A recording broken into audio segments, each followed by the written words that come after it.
Hello. Since it is Remembrance Sunday, I thought it would be a great idea to focus on let's master war poetry. Now, war poetry can be a very difficult subject for students, really for two reasons. One is that they might find it hard to connect with the ideas in the poems. And secondly, for many students, they might find it quite an upsetting topic. So it's really important that we are able to engage and encourage students to engage with this particular type of poetry. And so there are a few ways in which we can do that. So first of all, is understanding, well, why? Why do we need to explore it? Well, poetry is a great way to express yourself and to express different ideas. And looking at war poetry allows you to look at a collection of different voices from people that perhaps are not usually represented in media. So, for example, you have the perspectives of men who fought on the front line. You also have women's voices being portrayed as well, and also war poetry isn't just about World War One and World War Two, but also, wars in general. So it's a really valuable topic because it opens up a wider discussion because unfortunately, war still exists today. And so it allows you to consider, what causes wars, how to avoid them, and just really open up those deep, meaningful discussions. And it allows you then to look at articles and things like that on this topic. So it's a great way for your child to become aware of, the world around them. As I said, unfortunately, war does still exist, and it can get them to think about the different impacts of war, and also to think about the use of war language in other areas. For example, during the pandemic, we had the war on COVID. You have the war on drugs, the war on poverty. And so it gets you to think, well, what is that? Why is that language being used? So it gets them to think about it in a more meaningful manner. Okay. Now then, in terms of helping your child to connect with these poems, it can be very difficult. It can feel quite jarring. And so the best way to do that is to really humanize it. And you can do that by looking at letters from soldiers. You can look at interviews from people who've experienced war or the effects of it. You can look at museums, and I think that's really important so that way then your child is exposed to the different facets of war and what this topic brings up. And I'm going to share my screen with you to share some of the resources that you can access, from your fingertips at home, online, and that are free. So if I were to just share my screen with you, for example, and because it is Remembrance Sunday, I am focusing a little bit on like world wars, but you've got letters from the First World War. So this is from the National Archives, and you can see that you can click on them and you can look and listen to some of the letters from people in the trenches. Visualizing war, this is from St. Andrews University. And again, it helps you to put it into practice, looks at mothers, daughters, wives, lovers, friends, sisters. So different people and the impact of war on the different members of society, which are often forgotten about.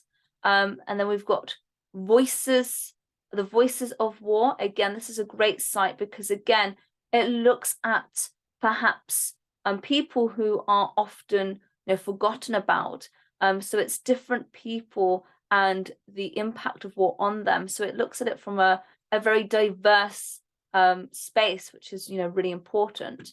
And then here we've got the National Archives again, and these are the anti-war voices. So it's really important to consider that it's not just about being glorifying war and being patriotic, but there were also people who were very much anti-war and looking at their voices as well.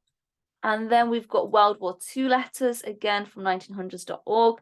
And these are letters from soldiers on the front line, again, which are very powerful, very moving.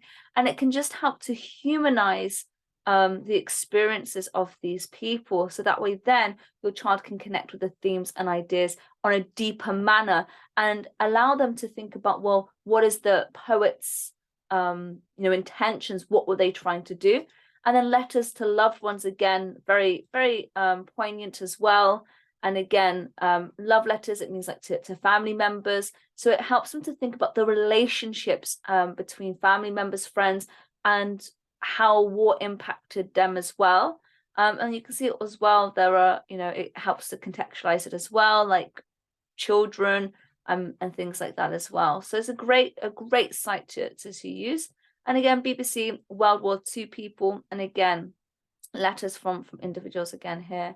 And I think that's really a great way for your child to connect with the people there. And then that way, then it can allow them to think strongly about their experiences, which can be very hard to fathom. Thankfully, I've never experienced war firsthand. And so it allows us to connect with it on a deeper meaning by just personalizing it, humanizing it, rather than just seeing it as some distant writings. And then, as I say, to open up that discussion from, why were people, anti-war? Why were people pro-war? And still these ideas, pervade today, and thinking about, what are the impacts of war, not just on, the conflicting, people and countries, but the wider impact, the environmental impact, the impact on animals as well. And it's really important because it's very, very much a topic that expands and can open up some deep and meaningful conversations. And as I said, even allowing you to talk about conflict resolution as well.